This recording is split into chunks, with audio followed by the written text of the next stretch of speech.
এটা দিয়ে ডোমজুর যাওয়া যাবে? না এটা নয়, তাহলে এই দিয়ে দিয়ে চলে যাও। ওটা শুয়ে পড়বে না। আর এটা কোথায় উঠছে? এটা এটা করবো না বলে কোথায়? এটা পুরো যাচ্ছে।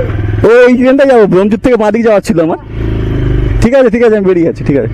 ও কি জানি কি পরে বললো, ঢুকে গেছে মানে ব্যাক করা নেই।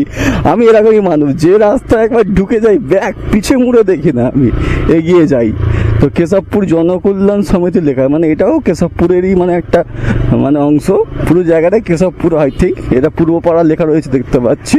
একটা মন্দিরে দেখতে পেলাম, মিষ্টির দোকানটাতে দেখতে পেলাম, এর আগে শীতলা দেখতে পেলাম। তো এই রাস্তাটা, এই রাস্তাগুলো কেন হচ্ছে না? আগের বছরে থেকে হচ্ছে না নাকি এবছরই এরকম খারাপ? কি জানি কবে থেকে হচ্ছে না। কেউ যদি জেনে থাকে, আমি কেন আসেনি তো একবার, আমি জানি না রাস্তাটা কবে থেকে এরকম খারাপ অবস্থায় আছে। তো এই রাস্তাগুলো সব মানে বড় স্টোন চিপ ফেলেছে, গাড্ডাগুলো বুঝিয়ে বড় স্টোন চিপ